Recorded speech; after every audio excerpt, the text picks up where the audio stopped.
So hi guys, நான் உங்கள் நிலத்தில் பாணி. ஸோ நம்ம இன்றைக்கி வந்து அஷ்டவக்ர கீதை அதனுடைய தொடர்ச்சி எப்படி பார்க்குறோம். ஸோ முந்தைய பதிவு பார்க்கலன்னா கீழே டிஸ்கிரிப்ஷனில் பிளேலிஸ்ட் லிங்க் தந்திருக்கேன், கண்டிப்பாக போய் பாருங்கள். வீடியோ பிடிச்சிருந்தா லைக் தட்டி விட்ருங்க, சப்ஸ்கிரைப் பண்ணாதவங்க பண்ணிடுங்க. நம்மளுடைய மற்ற 2 சேனலான நிலத்தில் பாணி பாட்காஸ்ட் அண்ட் தட் கோயம்புத்தூர்காரன், ஸோ 2ஐயும் பாருங்கள். சேனல்ஸ் அத்தனையும் அண்ட் வீடியோஸையும் ஃப்ரெண்ட்ஸ் அண்ட் ஃபேமிலிக்கு ஷேர் பண்ணுங்கள். பாட்காஸ்ட்டுக்கு யாராவது கெஸ்ட் உங்களுக்கு தெரியும் அப்படின்னு சொன்னால் அவங்களுடைய டீட்டெயில்ஸ் அண்ட் காண்டாக்ட் டீட்டெயில்ஸை வந்து நம்மளுடைய மெயில் இல்லாட்டி இன்ஸ்டாகிராமுக்கு அனுப்புனீங்கன்னா அவங்கள வந்து இன்வைட் பண்ணலாம். நம்மளுக்கு ஏதாவது மானிட்டரி வைஸில் சப்போர்ட் பண்ணணும்னு விருப்பப்பட்டால் அதற்குண்டான டீட்டெயிலும் கீழே டிஸ்கிரிப்ஷனில் தந்திருக்கேன். ஆல்ரைட். ஸோ போன பதிவு என்ன பார்த்துருந்தோம் அப்படின்னு சொல்லும்பொழுது ஜனகர் வந்து அஷ்டவக்ரர்கிட்ட ஒரு கேள்வி கேட்குறார். சொல்லப்போனால் 3 கேள்வி கேட்கிறார். என்ன கேட்கிறார்னா, நான் வந்து ஞானம் அடைவது எப்படி, முக்தி பேர் அடைவது எப்படி, வைராக்கியம் கொள்ளுவது எப்படி அப்படின்னு சொல்லக்கூடிய இந்த 3 கேள்விகளை கேட்கிறார். அதற்கு அஷ்டவக்ரர் பதில் சொன்னார். இப்போது சீடர் கேள்வி கேட்டார், குரு பதில் சொன்னார். இப்போ அந்த குரு பதில் சொன்னதுக்கு சீடர் ஏதாவது ஒரு திருப்ப பதில் சொல்லணும் இல்லையா? ஒன்றா அதற்கு உண்டான ஒரு பதில் தரணும், இல்லை மறு கேள்வி கேட்கணும். இப்போது ஜனகர் அதற்குண்டான ஒரு சில விஷயங்களை அவர் வந்து பகிர்றார். சரிங்களா? இதை படிக்கும் பொழுது நமக்கு நல்லா தெரியும், ஜனகர் ஏற்கனவே ஒரு ஞான நிலையில் அந்த முதிர்ந்த கனியாக நிற்கக்கூடியவர். அந்த பேலன்ஸ் இன்னும் ஒரு பகுதி மட்டும் இருக்குது. அதை ஞாபகப்படுத்துறதுக்கு ஒரு குரு வேணுங்கிற ஒரு நிலையில் அவர் அப்படி நின்றுட்டு இருக்கார், கனிந்த நிலையில் நின்றுட்டு இருக்காருங்கிறது இதில் நல்லா தெரியும். பாருங்கள், ஜனக உவாச்ச, ஜனகர் கூறுகிறார். என்ன கூறுகிறார்?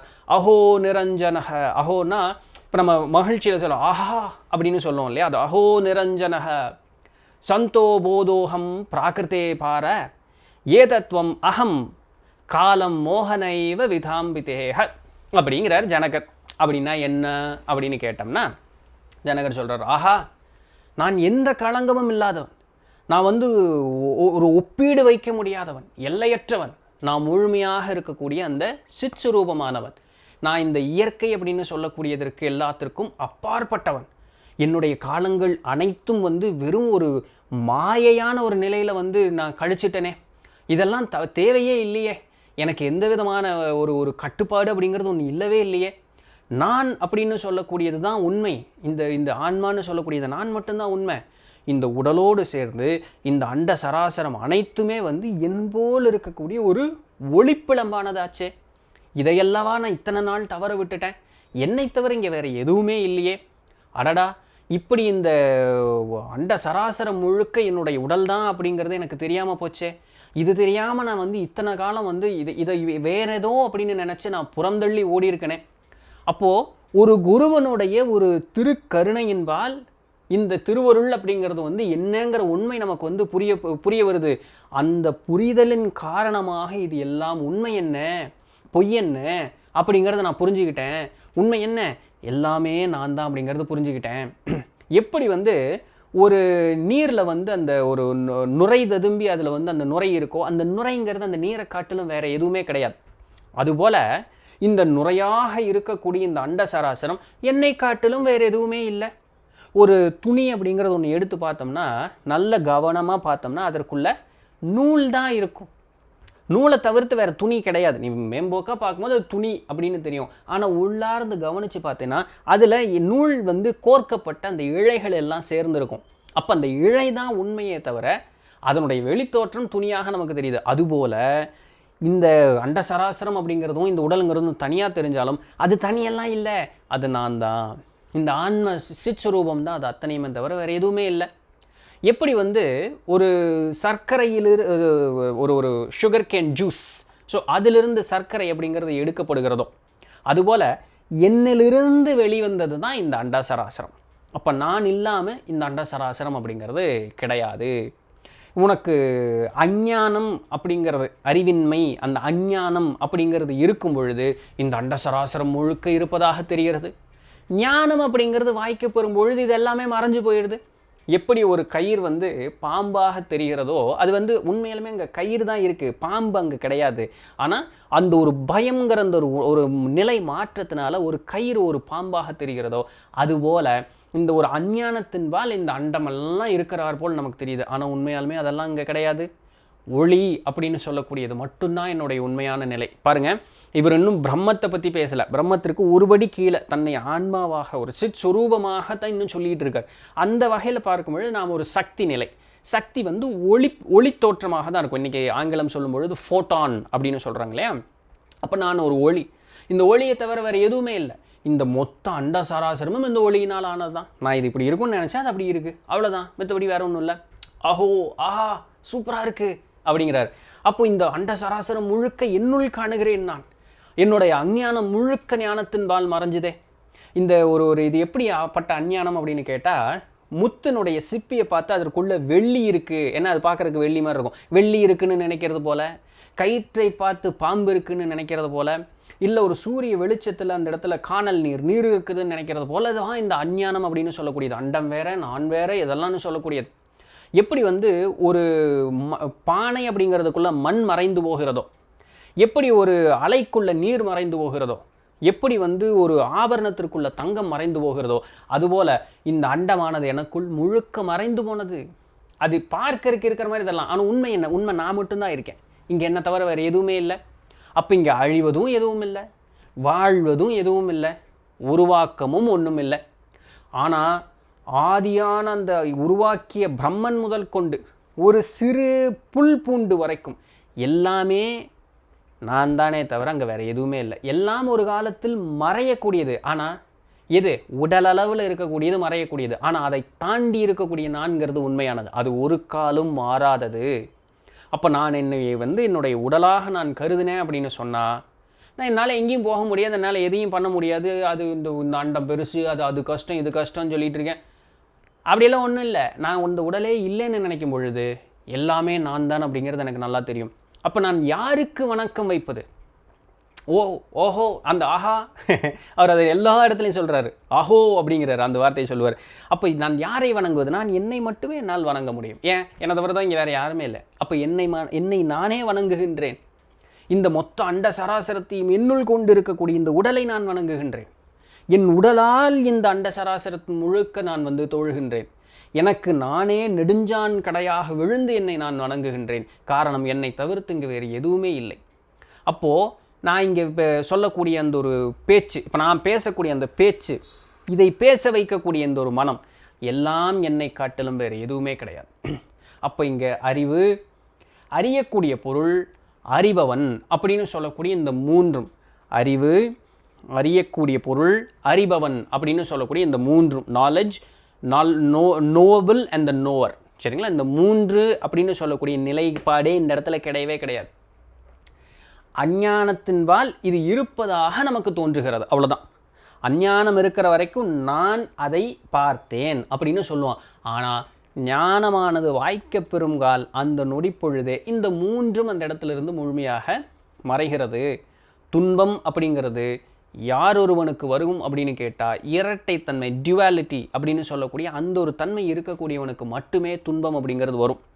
இந்த துன்பமானது அவனுக்கு பார்க்கறதெல்லாம் வெவ்வேறு பொருளாக தான் அதை நாடி செல்லுகிறேன், என்னால் அது முடியாது, அந்த மாதிரி அதனால் எனக்கு ஒரு இன்பம் அப்படிங்கிறது கிடைக்கிதுங்கிறது மாதிரி எல்லாத்தையும் ரெவெண்டாக பார்த்துக்கிட்டே இருப்பான். இந்த ஒரு நிலைப்பாடு இருக்கிற வரைக்கும் எல்லா உயிர்களுக்கும் துன்பம் அப்படிங்கிறது இருந்துக்கிட்டே இருக்கும். ஆனால் இந்த நொடிப்பொழுதே நான் இந்த துன்பத்திலிருந்து முழுவதுமாக நீங்கியவனாக மாறிவிட்டேன். நான் முழுமையான அந்த சித்ஸ்வரூபமூர்த்தியாக நான் அப்படி இருக்கேன். I am the pure consciousness. அந்த ஆனந்தமயமான ஒரு நிலை, பிளிஸ் அப்படின்னு சொல்லக்கூடிய அந்த ஒரு ஆனந்தமயமான நிலையில் நான் இருக்கேன். அஷ்டவக்கரர் வழிதான் சொன்னார். அதை அப்படியே கேட்ட ஜனகர் பாருங்கள், அடுத்த நொடிப்பொழுதில் அவருடைய மாற்றம் எந்த அளவுக்கு இருக்குது அப்படிங்கிறது பார்த்தீங்களா? அவர் சொல்கிறார், நானே சித்ஸ்வரூபமானவன். இந்த ஒரு அஞ்ஞானத்தின்பால் என்னுடைய இந்த புலனால் இந்த வெளிவந்தது தான் இந்த காட்சி எல்லாமே. இந்த உடல், இப்போ நான் முன்னாடி லேப்டாப் இருக்குது, மொபைல் இருக்குது, கேமரா இருக்குது இல்லையா? உங்கள் கண்ணுக்கு நான் தெரிகிறேன், என்னைக்காவது ஒரு என் கண்ணுக்கு நீங்கள் தெரிவிங்களா இருக்கும். ஸோ இதெல்லாமே இது உண்டு, இது இருப்பதால் நான் நினச்சேன், அதெல்லாம் இங்கே இருக்குது.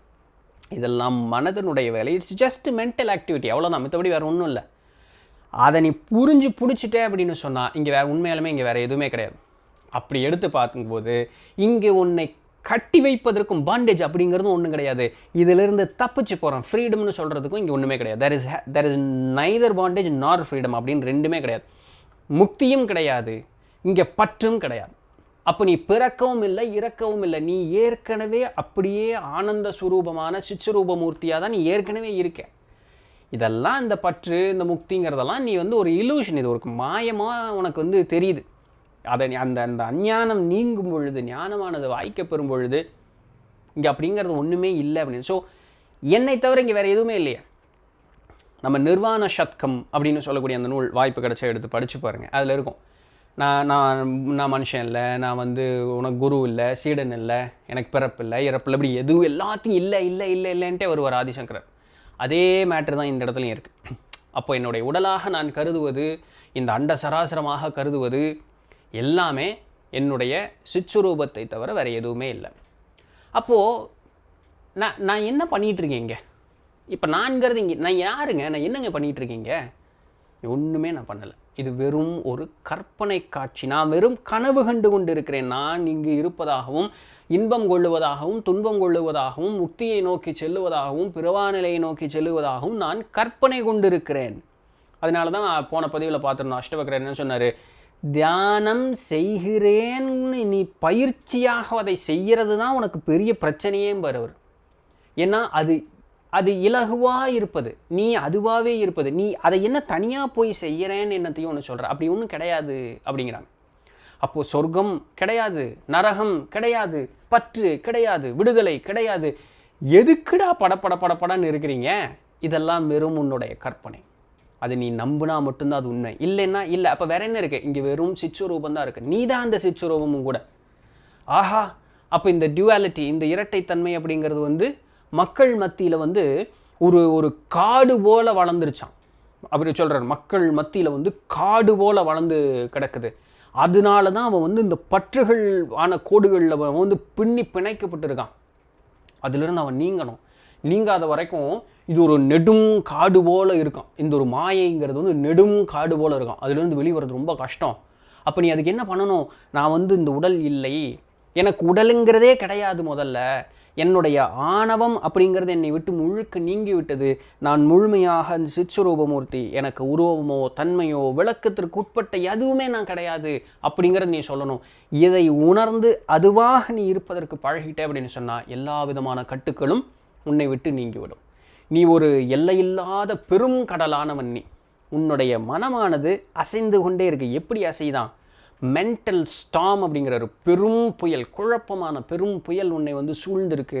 இந்த புயலிலிருந்து நீங்குவதற்கு நீ பழகணும். உன்னை சிச்சுரூபமாக நீ காணுவதற்கு பழகணும். ஸோ இந்த புயல் காரணமாக தான் இங்கே பல உலகங்கள் இருப்பதாகவும், அதுவும் நொடிப்பொழுதில் உண்டாகிட்டே இருக்கு. ஒரு இல்லாத துன்பம் அடுத்த நொடிப்பொழுதில் இருக்குன்னு காட்டப்படுது. இருக்கக்கூடிய அவ்வளோ பெரிய துன்பமும் அடுத்த நொடிப்பொழுதில் இல்லைன்னு போய்க்கிறது. இது எல்லாம் உன் மனம் அசைவதனுடைய காரணமாக. இந்த ஒரு எல்லையில்லா பெருங்கடல் அப்படின்னு சொல்லக்கூடியதில் இந்த ஜீவன் அப்படின்னு சொல்லக்கூடியது ஒரு பயணிக்கக்கூடிய ஒரு பயணி, அவ்வளோதான்.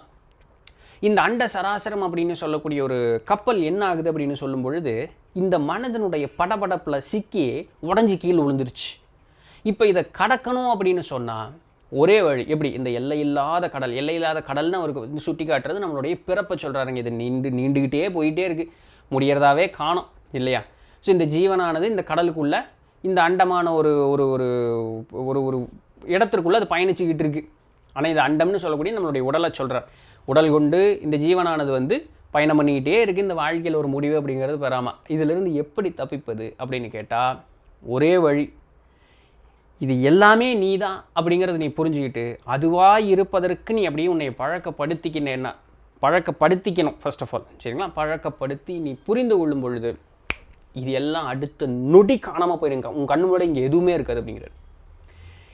இவ்வளோ பெரிய விஷயத்தையும் ஒரே ஒரு சின்ன விளக்கம் அஷ்டவக்ரர் கொடுக்க ஜனகருக்கு முழுசும் புரிஞ்சு போச்சு. இது புரிஞ்சது மட்டும் இல்லை, அவர் அப்படியே அதை உணர்ந்து கொண்டார் அப்படிங்கிறது அதில் இருக்கக்கூடிய பியூட்டிஃபுல்லான ஒரு விஷயம். ஆனால் அஷ்டவக்ரர் இதோட முடிச்சிருந்தாருன்னு வச்சுக்கோங்களேன், இது இவ்வளோ பெரிய நூலாக இருக்காது. இப்போ 2 சாப்டர் தான், அது முதல் சாப்டர், இது 2ஆவது சாப்டர், அவ்வளோதான். ஆனால் இது ரொம்ப பெரிய நூல். அப்போ இதற்கு மீறி என்னென்ன விஷயங்கள்லாம் இதற்குள்ளே இருக்குது வரக்கூடிய அடுத்தடுத்த பதிவுகளில் பார்த்துட்டே வரலாம். எஸ், ஸோ இதான் இன்றைக்கு உண்டான பதிவு. பிடிச்சிருந்துக்கும், இன்ஃபர்மேட்டிவாக இருந்திருக்கும் அப்படின்னு நம்புறேன். நாளைக்கு வேறு ஒரு சுவாரஸ்யமான செய்தியில் சந்திப்போம். அது வரையும் தொடர்ந்து நினைந்தீர்கள். நான் அவங்க இடத்துல என்ன பண்ணி நன்றி.